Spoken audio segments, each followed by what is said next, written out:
oil, a war for gold, a war for money, and a war for souls. A war on terror, a war on drugs, a war on kindness, a war on hugs, a war on birds, and a war on bees. They got a war on hippies trying to save. Terrible.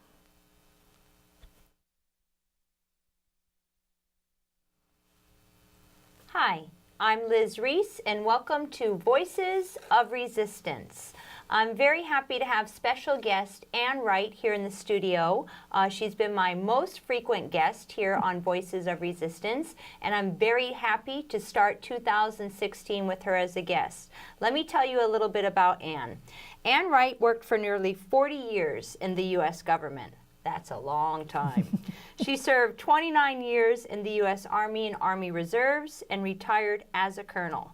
She was also a U.S. diplomat for 16 years and served in U.S. embassies in Nicaragua, Grenada, Somalia, Uzbekistan, Kyrgyzstan, Sierra Leone, Micronesia, Afghanistan, and Mongolia. In March 2003, she was one of 3 U.S. government employees who resigned in opposition to President Bush's war. Since then, she has been publicly challenging policies of both the Bush and Obama administrations on a variety of international and domestic issues, including extraordinary rendition, unlawful imprisonment, torture, assassin drones, police brutality, mass incarceration, and U.S. military bases around the world. So I'm very happy to have in the studio Ann Wright. Ann, welcome to Voices of Resistance. Thank you, Liz. It's a pleasure to be back. It is. It's always great when you're back in Honolulu to catch up with your world travels, which we're going to hear a lot about how you were spending the latter part of 2015.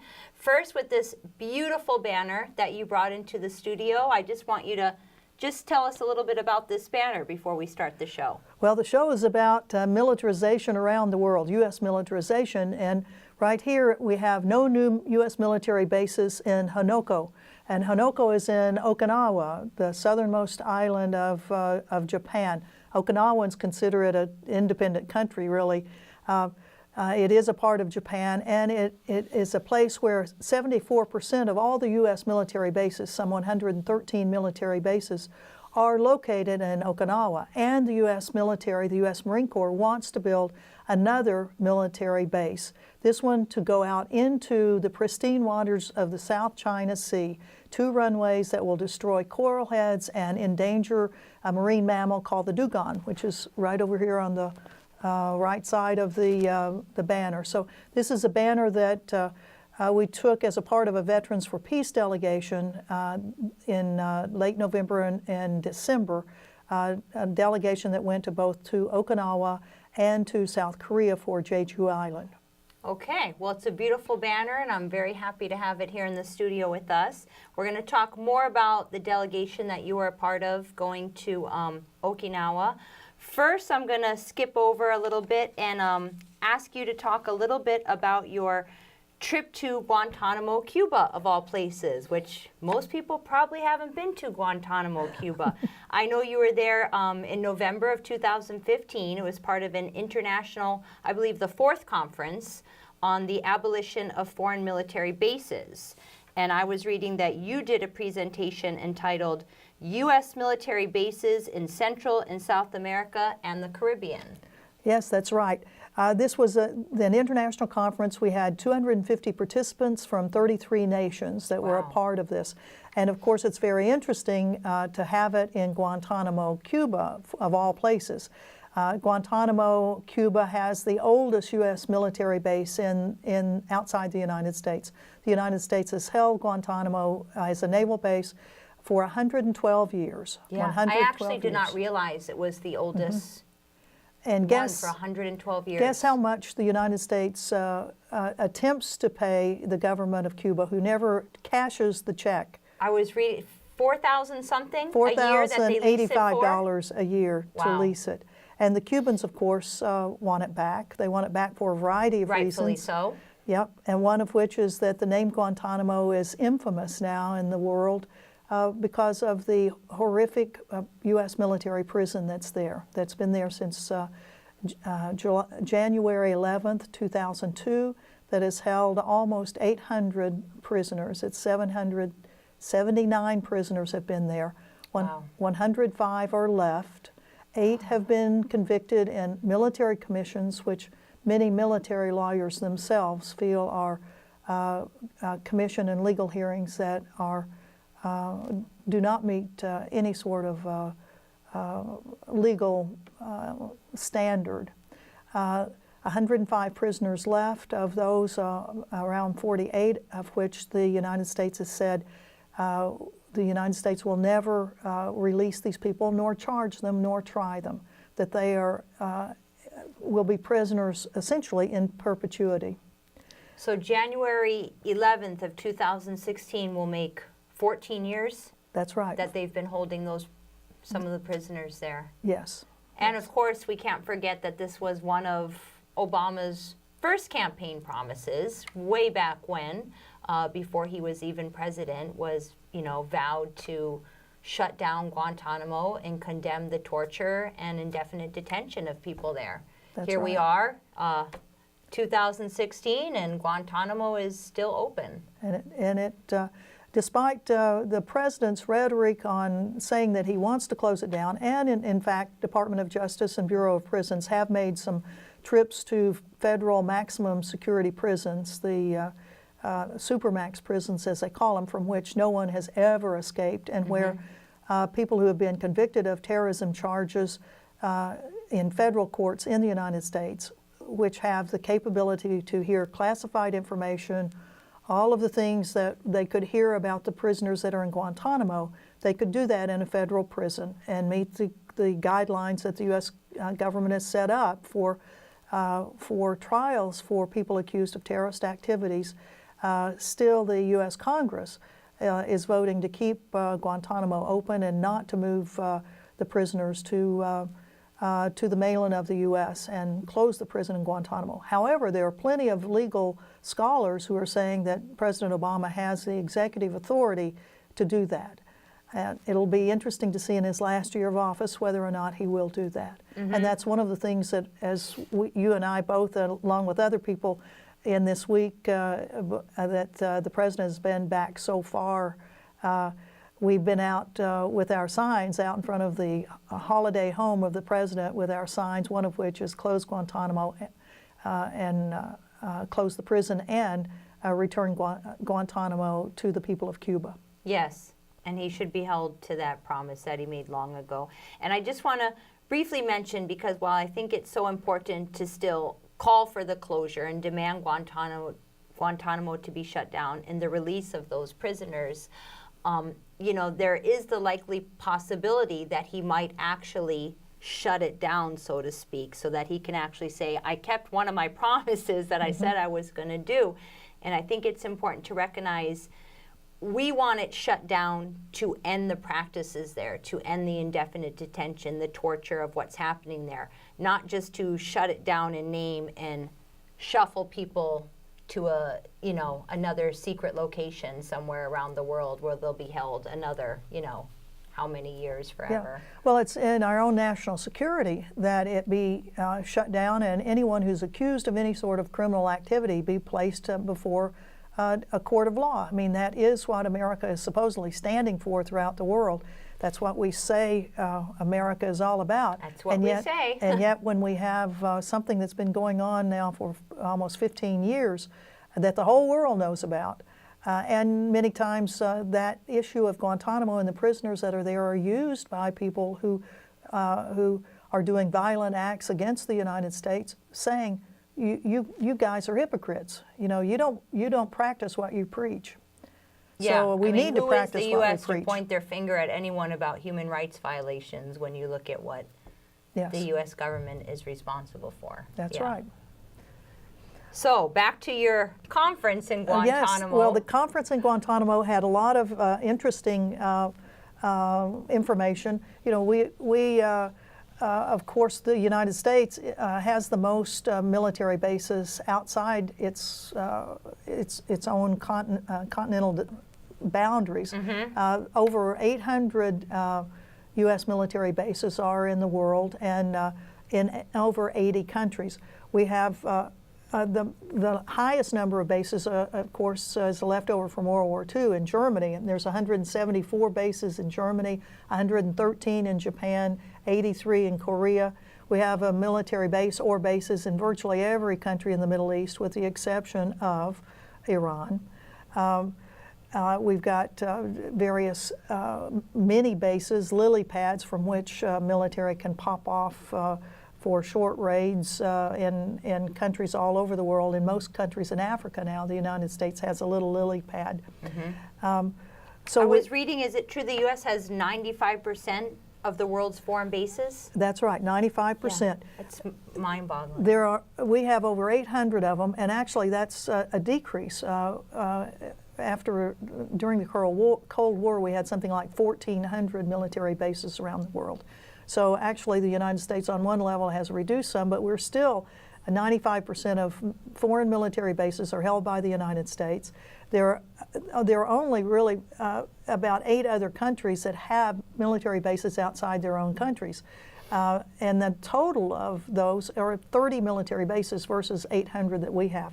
Great Britain has 7 military bases, France has 5, Russia has 9, South Korea has 1 in the United Arab Emirates, India has 1 in the Andaman Islands, Chile has 1 in Antarctica, and Turkey and Israel have access to air bases in Azerbaijan. And that's about the extent of it. So wow. We definitely have a lot more than anybody else does. Light years ahead. And if I can go on to the next slide, we were talking about Cuba, and I just wanted to mention this is actually the second time I've been in Cuba this year. I was there also in May when Code Pink Women for Peace. We took 150 people to Cuba in February of this year, and it was part of the normalization of relationships between Cuba and the United States that were announced in December 17th of 2014, and then the normalization that actually took place in May with the raising of the flags. And here we have this picture of Fidel and Raul Castro. You know, it's been well over 50 years that the Cuban Revolution has been in power. And the next slide, why did the U.S. Normalize relations? Well, it's a commercial thing. The U.S. Business people have been tired of being aced out of the commercial activity that is going on in Cuba, despite the 50-year-old blockade the United States has had against it. The U.S. has been blocked, but the rest of the world has not been. I mean, when you go to Cuba, it's surprising the number of tourist hotels that are there, the types of tourist buses. There's been a lot of international commerce that's going there. It's just that the United States has not capitalized on it. Missing out on that. Yeah, and that's really what's behind this whole thing. It's an economic drive, which the Cubans say, yeah, welcome to Cuba, but you're not going to run this place. And the Cuban Revolution will survive, and we will have the United States and its business interests on our own terms. And it's not going to be on your terms, it's going to be on our terms. So it's going to be very interesting to see what happens. One of the people that we saw while we were there is one of the members of, and we can go to the next slide, the Cuban Five.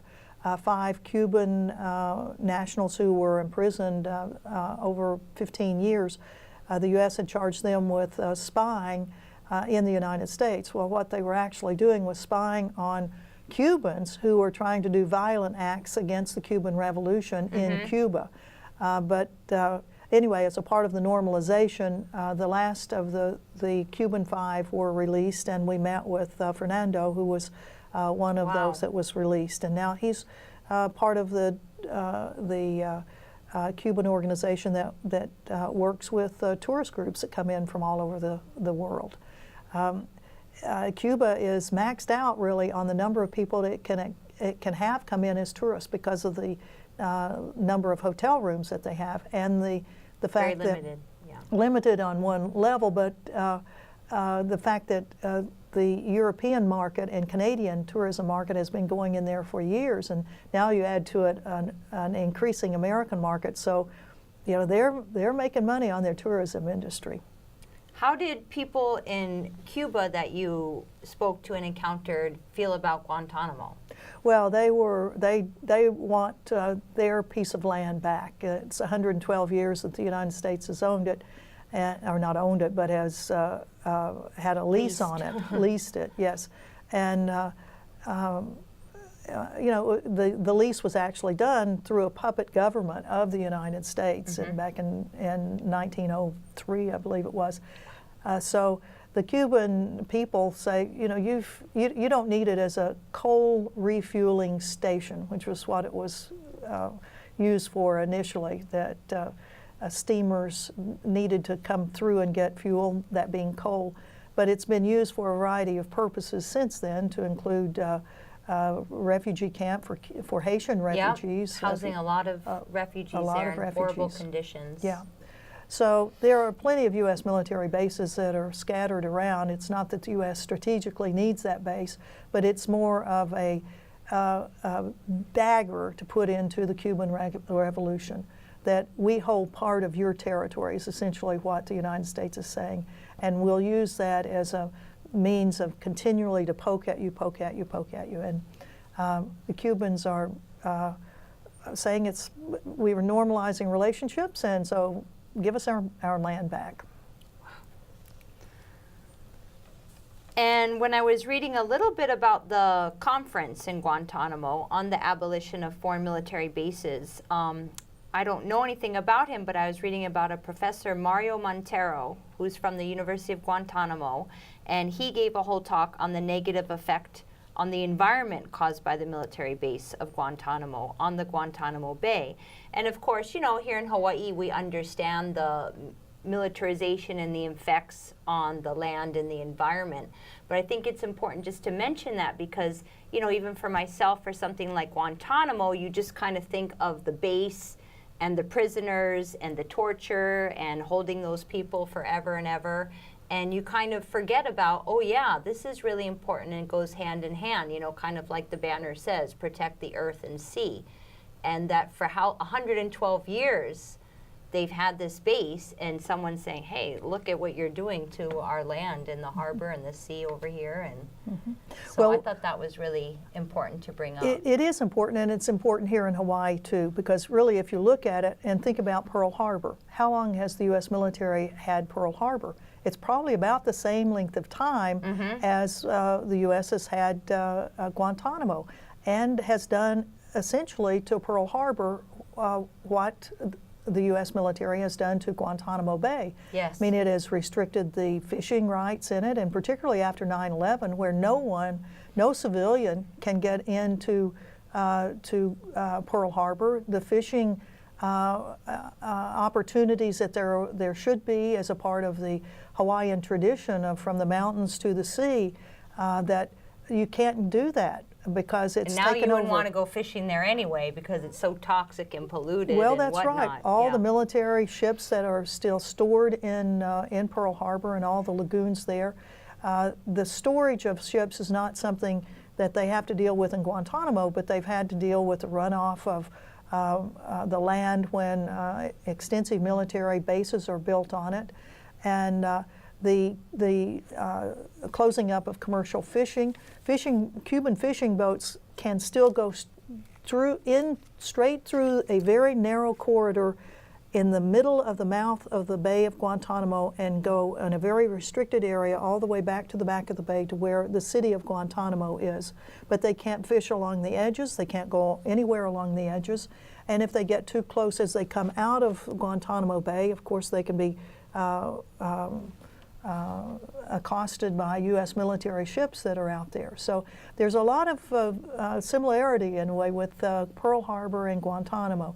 And I know there are lots of people here in Hawaii that would like to have parts of Pearl Harbor returned to civilian usage, not just have it always for the U.S. military. Okay, so before we jump into your next venture, anything else you want to mention about Guantanamo and the conference there? Yes, well, going to Cuba is something that I would encourage all of your viewers to do. In fact, Code Pink has another trip in February of 2016 and also one in May of 2016. That'll be the fourth and fifth trips that we will have taken in less than a year and a half. And the trips are excellent. They get you around to see all sorts of very interesting things. The organic farming that's going on in Cuba. Cuba is one of the leaders in organic farming because of the blockade from the United States. And one of the good things is that fertilizers haven't been coming into the country, and that there's been a movement back to really getting not mass farming, but small plots of land that are farmed. So they're fascinating. Very high literacy rates and health care, and 99% literacy rates, free health care for everyone. And on the issue of health care, the International Medical School, which trains young men and women from all over the world, free of charge. It's one of the things that the Cuban government says that they can offer to the world, is to help train doctors who will go back to their home countries, to include the United States. There have been over 150 U.S. citizens who have been trained as medical doctors and have been certified in the United States as doctors after they've gone through everything doctors have to go through to get their certification. And it's a wonderful, wonderful program that the Cuban government is offering to even us, the United States of America. So can people just go to the Code Pink website if they want information about those trips? Yes, Code Pink, codepink.org. Great. Okay, and then you were at a symposium in Okinawa just very recently, in December of 2015. And that was about the U.S. military bases in Okinawa, the effort to stop the U.S. construction of the runway at the Henoko into the South China Sea. So maybe you can get a little bit into that. Yes, if we could have the next slide. Veterans for Peace trip to Okinawa and Jeju Island, South Korea. As I mentioned before, Okinawa has 74% of all the U.S. military bases in Japan, 113 of them. 75%, 4% are located there.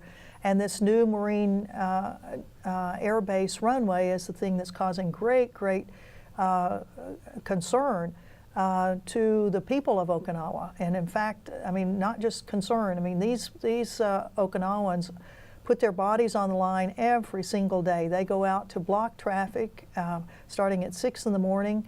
It was amazing. There were 150, 200 people that were out there every single morning to block traffic until the police came and pulled them out of the way.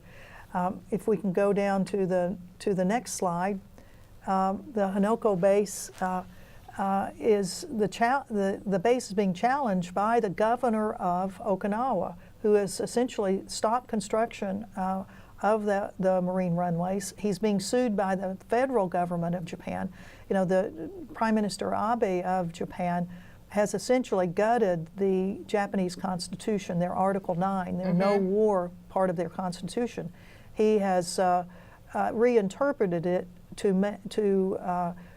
mean that the Japanese now are not just a self-defense force, but are a self-offense force, that he wants to participate in America's wars of choice around the world, that he wants to be playing in the war machine. And the people of Japan are saying no. They've had demonstrations in Tokyo, 100,000, 150,000 people out saying no, don't do this. We like 70 years that Japan has not been sacrificing its young men and women in these crazy wars that have been going on. So in Okinawa, the Okinawans say to the mainland of Japan, you all have gotten away with having virtually no military bases compared to what we've got. And this military base, we don't want it here because it's going out into the South China Sea. It's going to tear up, destroy pristine marine areas. And in fact, this one, if we'll just click down one, here's some of the beautiful areas. Go down another. Here is the citizen activism going out in canoes to challenge the construction. Behind, you see a boat, and we had members of our Veterans for Peace delegation, and you can see another banner similar to what we have here. Yeah. And then the next slide looks across a barrier of orange floats. The barrier is something like 15 miles long. Wow. And on the far side of the barrier are the Japanese Coast Guard boats and contractors who are hired to keep the citizen activists out of there.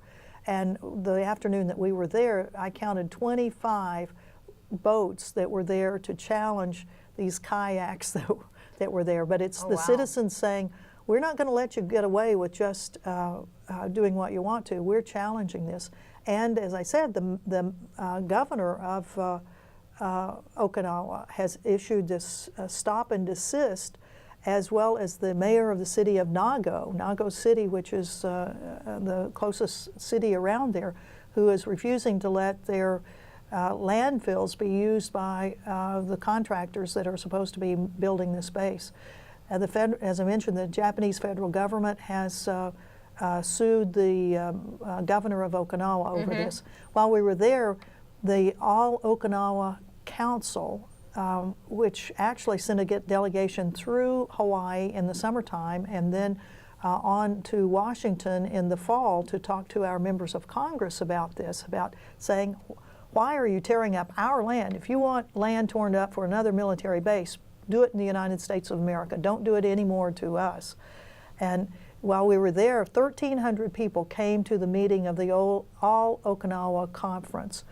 This group of some 50 organizations on the island of Okinawa to mobilize continued citizen opposition to the building of this base that will, supposedly it is to reduce the U.S. military base or close the military base that's in a more congested area, a base called Futemba. But while that base does need to be closed because the Ospreys the helicopters that are flown from there have crashed in the very built-up areas right around there. And it took a lot of protests and activism to finally get that one. To get that on the way to being closed. Yes. But don't close it and move it to another place in Okinawa, they say. Move it any place you want to, but get it out of our country. And of course, for the United States, that's a big challenge. Where do you take it? Do you bring it to Guam, where already 8,000 more U.S. Marines are supposed to be going into?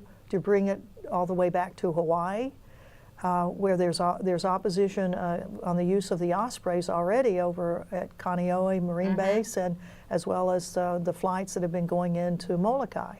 So it is a challenge. However, when you really look at the capabilities of our U.S. military, to have all of these forward-based areas, bases based in other people's countries, and particularly in areas where the local citizenry says, no, we've had this for 70 years. It's time that you figure out a different way to do this.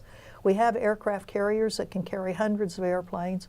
To continue to use other people's lands is something I think the U.S. must address and hopefully end. Yes, and I think one issue you have to mention with Okinawa is, it's important to also talk about the environmental concerns and why people are opposing it, but they've had decades and decades of rape and sexual assault by having the U.S. military presence there. And so many people were constantly, protesting and being activists around that and really bringing attention to the huge numbers of prostitution and sexual assault that go hand in hand with U.S. military bases. Indeed. And that was a huge, and still is a huge issue for so many people living there. It certainly is, and it's one that's brought up to the U.S. military all the time.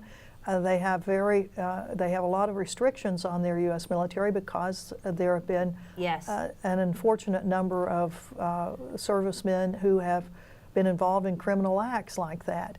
The majority of them, no. The majority of our U.S. military do not do that, but the ones that do have caused international crises because of it.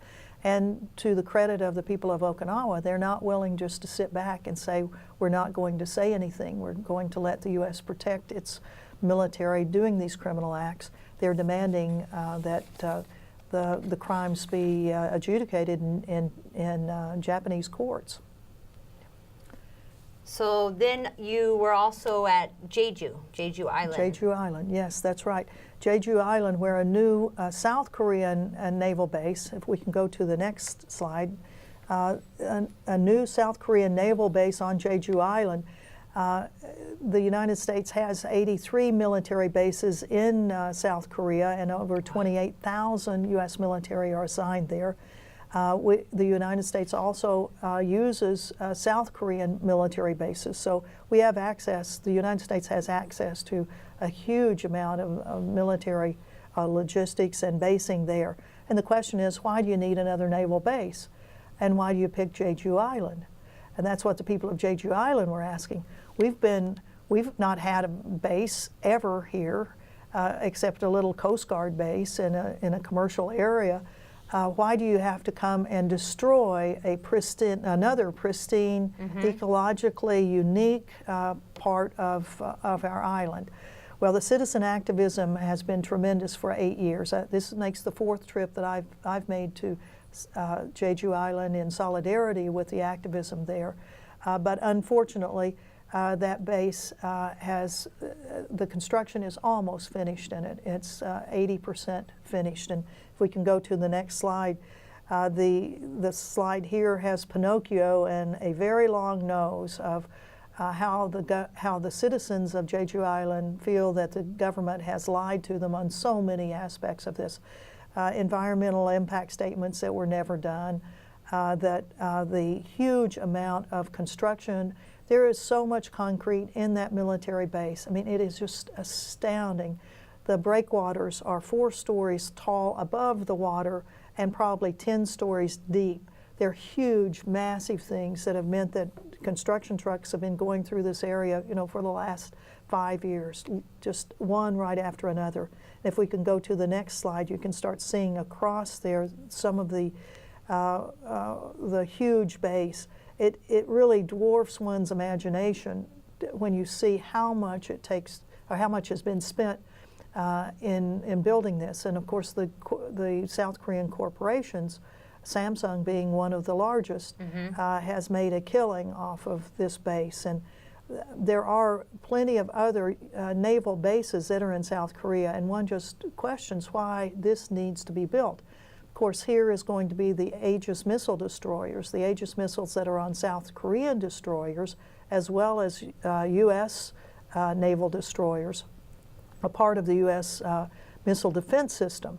And so they're saying, well, this has to be, we have to have this new base for that, except you could put those military ships in existing naval bases. I remember many, many years ago, probably from you, first learning about Jeju Island and the construction of what was happening over there, and being so moved and so inspired by the activists there, and especially these older women that just relentless day in and day out and would not stop and did not let up. And it's just heartbreaking to see, what's finally been built. And, it is. I know I'm a little off topic, but I can't help but think of, here was Obama recently in Paris talking about climate change and how the U.S. wants to be a leader of the world for, bettering the planet, and looking at here we are with 800 bases around the world and how we're screwing the planet with each and every one of them. Indeed. And these are just such, clear examples of taking a beautiful area with a beautiful people and, what we're doing to them. And you spoke of the citizen activism, which still continues, even though that base is almost completed. Every morning at 7 o'clock, there are at least 15 to 20 people that are out at 7 o'clock, no matter if it's blustery, raining, wind. Wow. They are there doing what they call 100 bows to the spirits and to nature. And they block one of the lanes going into this base. At noon, the base is closed down from 11:30 to 1 o'clock with Catholic services, Catholic masses that are held every single day. The Catholic Church has really been behind or with the people of Jeju Island to help support them with masses that are given every day, and with nuns and priests that are there sitting in chairs for an hour and a half in front of the main gate to the naval base. And it's very interesting. There's kind of even though at times the South Korean police have been really rough and have injured some of the protesters, there's almost now kind of a dance that's taking place, an acknowledgement that these people have been protesting for 8 years, and that they have the right to do that, and that during this hour and a half, the police will come in with a group of about 30 police, all young policemen and women. And for the people that are blocking the roads, you're sitting in a chair, in a plastic chair, and you have your banners and you're sitting there. And at a certain point, the police come and 4 to a chair, pick you and the chair up and move you out of the way. And they move all of the people out of the way, and then they block so you can't move back into the roadway. And they open the traffic for like 5 minutes and move all of the trucks that have been stalled for 20 minutes or more. They move through this, and then all of a sudden they move through the front gates and go back into the base. And then all of a sudden the police just kind of move out of the way, and everybody goes back and puts their chairs and go for another 20 minutes. So it's moving in a way that there is this acknowledgement that people have a right to protest, and that, I mean, if we would try to do this here in the United States, I mean, we don't really, we don't have that semblance of concern by authorities that it's our right to do this, and there's got to be a sense of you have the right to do this, we've got a job to do, but we're going to acknowledge that you can delay things. So it was very moving, and we had our Veterans for Peace group that was there, and we were sitting, you know, with the villagers that are there every single day. It was important for international solidarity for people to come to places like Jeju Island and to Hanoko. The welcome that we got as a Veterans for Peace delegation was really moving. That here were U.S. military veterans sitting outside a U.S. military installation to challenge our own nation's policies on whether or not these bases should be built. So if anybody wants to go to either Jeju Island or Hanoko, we can certainly put them in touch with the grassroots organizers that day in and day out are battling against government policies that they disagree with. And it's so important for U.S. veterans to be out there. I mean, the message that U.S. veterans can play. Well, I think as so. You do. We had 3 people who had actually, 3 Marines who had actually served in Okinawa. Oh, wow. And starting from back in the 1950s. One fellow was there in the 1950s, and 2 others were there later in time. So it really was amazing, and people meeting people that are their own age, and that, you know, having the opportunity to reminisce about things that were going on. And so it was a powerful time for us to be there, I think. Okay, well, now I'm gonna jump to another part of your travels. I know in the past 2 years you've made several trips to Central and South America, and recently in 2015 you went to Chile and El Salvador. And I know you were doing a lot of stuff, but we're also with School of America's Watch. And for people that don't know about School of America's, I just want to give a short little spiel about that. It's basically a combat training school for Latin American soldiers located at Fort Benning, Georgia. Since 1946, School of Americas has trained over 64,000 Latin American soldiers in counterinsurgency techniques, sniper training, commando and psychological warfare, military intelligence and interrogation tactics. These graduates have consistently used their skills to wage a war against their own people. Among those targeted by School of America graduates are educators, union organizers, religious workers, student leaders, and others who work for the rights of the poor. Hundreds of thousands of Latin Americans have been tortured, raped, assassinated, disappeared, massacred, and forced into refugees by those trained at School of the Americas. And as you know, many people have and still refer to it as School of the Assassins. I was telling you that I didn't even know they changed the name. I guess it was like over 10 years ago. They actually did an official name change, and it's now called the Western Hemisphere Institute for Security Cooperation. I guess they didn't like everyone calling it School of the Assassins. No, they certainly did not. The School of the Americas turning into School of the Assassins was something they did not want. And so when it moved from Panama up to Fort Benning, they did this name change. But the School of the Americas Watch is a group that has been having vigils down at Fort Benning every November for 25 years. In fact, this is the 25th anniversary of big vigil, sometimes having over 20,000 people coming to Fort Benning, Georgia. It's one of the most moving vigils that you'll ever see. As a part of it, on the Sunday of the weekend, everyone is in a huge circle, a huge line, and as the people are playing on the stage, others are saying the name of people that have been murdered in Central and South America. Ooh. And everyone in the procession has a small cross. And after each name, the cross, everyone holds their cross up and says, Presente, Presente. And when you hear 20,000 people saying Presente and holding those crosses up, it is really quite moving. So School of the Americas Watch not only has the vigil in November at Fort Benning, but also in the springtime they have a congressional lobbying day trying to shut down the School of the Americas, which they came real close to about 5 years ago and only lacked a couple of votes, and the House of Representatives would have voted to shut it down. The other thing that they do is send delegations to countries in Central and South America, and I was fortunate to be on a delegation that went to El Salvador in the springtime. And if you remember,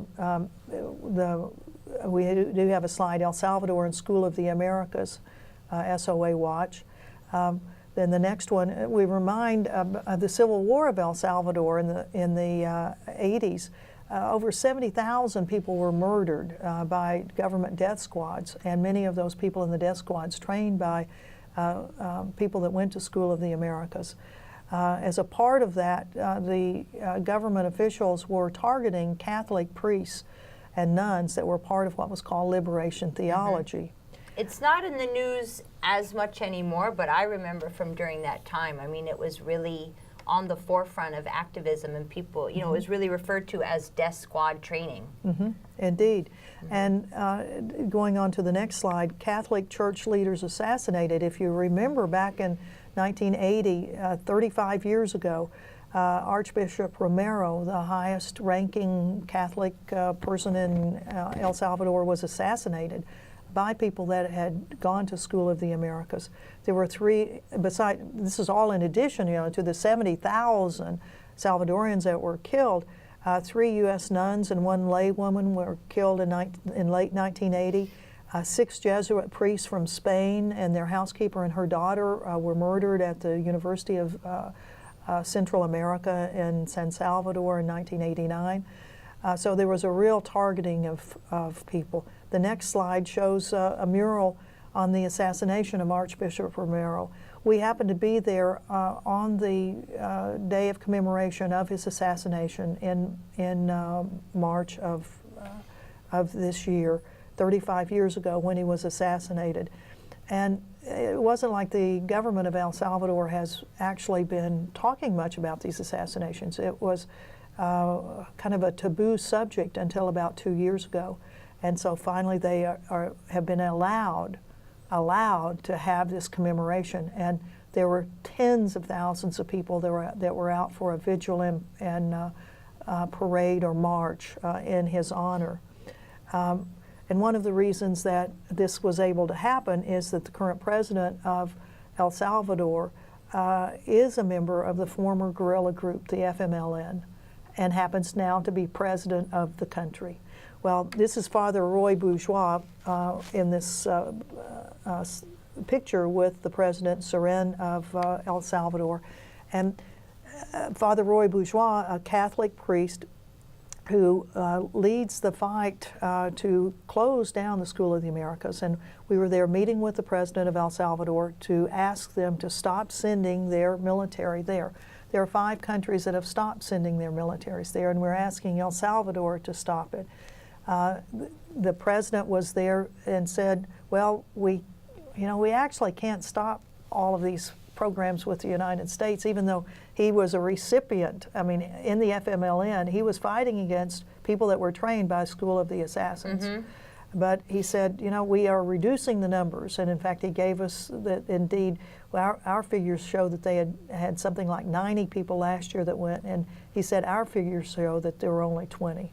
So we are reducing the numbers. But he also mentioned to us that in El Salvador now is a law enforcement academy that has been built by the United States and staffed by the United States. And so one of the things that we mentioned to him is giving what's going on in the United States, that our law enforcement community needs to be watched as much as our U.S. military does, and that we would certainly hope that he and his government be very careful about what sort of policing techniques are taught in that law enforcement academy.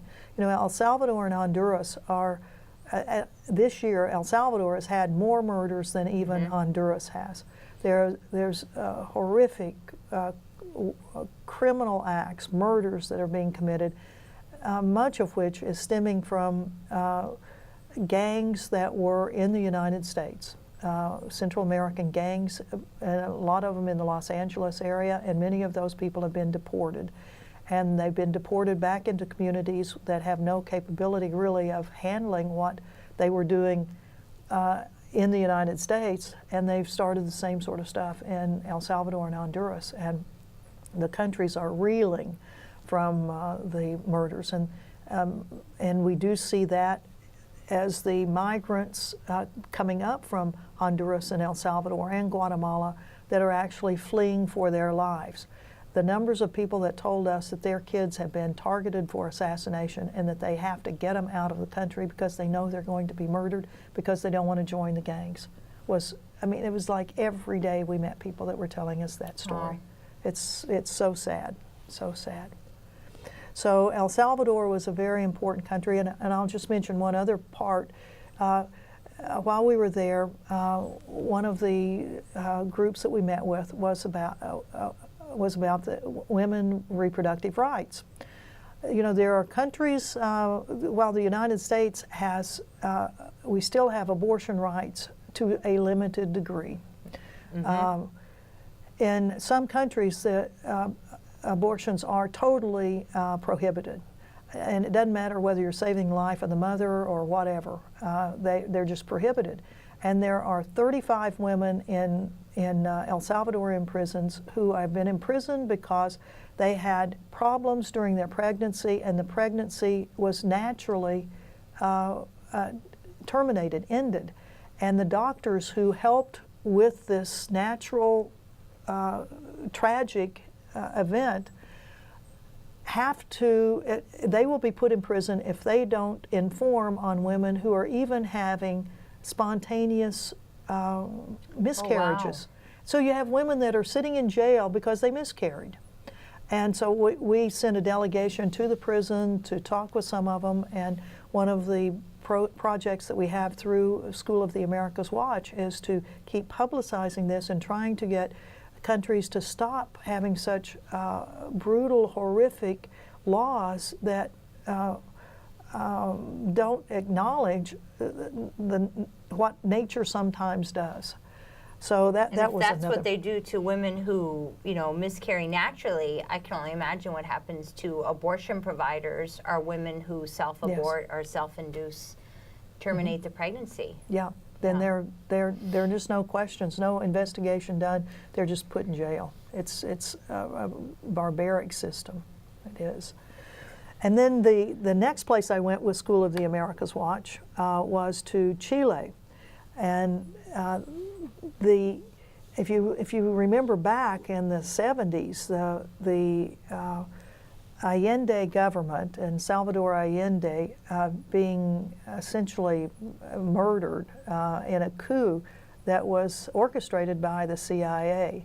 And Salvador Allende's administration coming to an end, and then General Pinochet coming into power for almost 30 years with a very, very brutal rule over the country. Many of the Chilean military went to School of the Americas and then came back, and tens of thousands of Chileans were killed by their own military in horrific ways and in horrific prisons. We were a part of the delegation to ask the government of Chile to stop sending their military to School of the Assassins.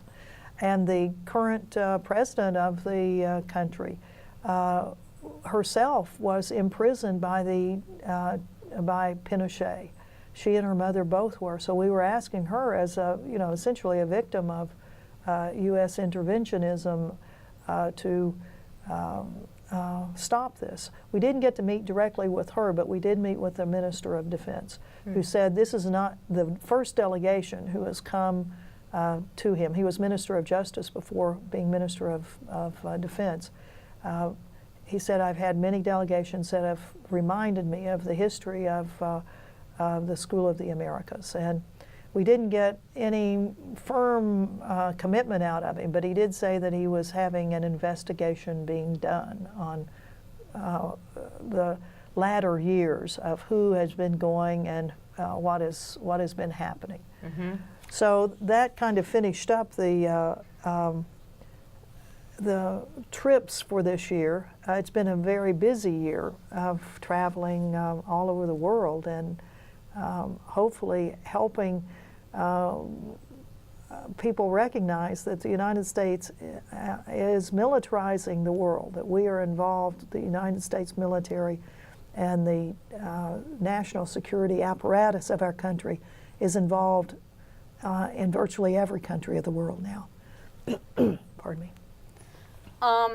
With our last 5 minutes, of course, there's always so much more I want to talk with you about, because we didn't even get to the Gaza and the Gaza and Freedom Flotilla, but hopefully people can get that information. And before you move on from that, I'll just mention that was our 4th flotilla, and we will have another one in 2016, and that's going to be the women's boat to Gaza. Wow. So we'll be having some information out on the web about that very soon.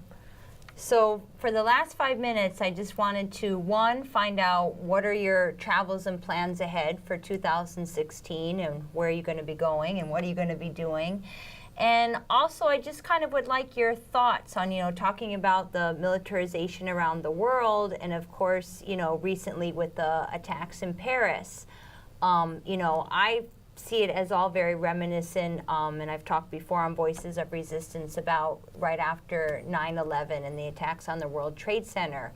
And, one, not recognizing how the U.S. creates more terror and terrorism around the world, but using a horrific incident like that to, wage war and destruction around the world.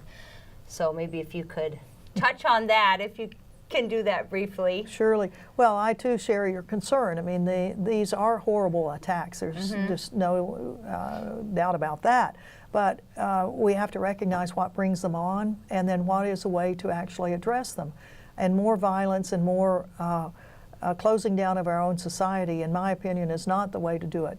We saw that under the Patriot Act after 9/11, that did not help. In fact, it just created animosity toward our Muslim and Arab communities, which is now just crescendoing, unfortunately. Yes, it's insane. It's insane, and yet then you have our neighbor to the north, Canada, that's accepting 50,000 refugees from Syria, that they feel they are able to work their security system in a better way than the United States seems to be able to, where we will probably have less than 1,000 in the next year. But the issue of what you do, that your policies actually engender violence toward us, toward others. That there's got to be a different recognition of how you work in the world and how you help resolve issues, and not through military means. When we know that the senior leadership of ISIS was in U.S. military prisons, and that may be one of the places where all of ISIS was born. And when you know that some of the logistics people that are a part of ISIS, the ones that kind of know what military strategy, logistics is all about, are part of the Iraqi Ba'athist army that was completely thrown out, no attempt made to work with them by Paul Bremer and the Bush administration, but throwing them out, and they are now part of the ISIS infrastructure.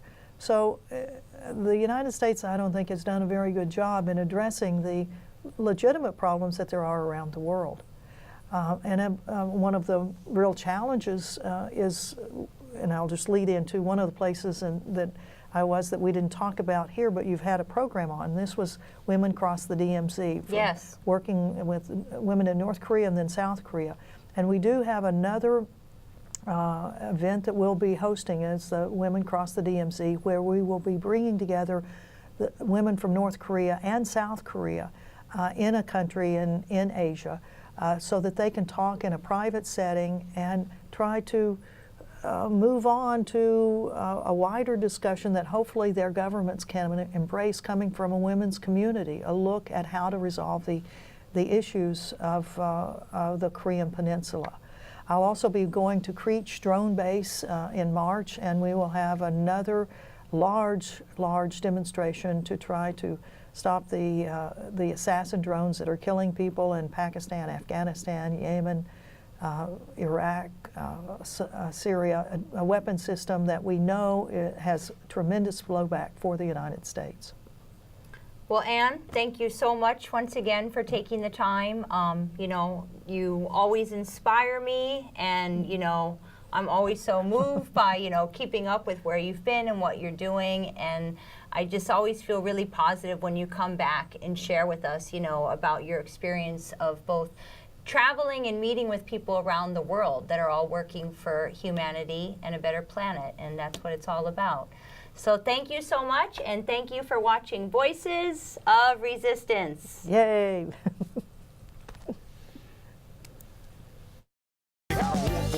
A war for gold, a war for money, and a war for souls. A war on terror, a war on drugs, a war on kindness, a war on hugs, a war on birds, and a war on beasts.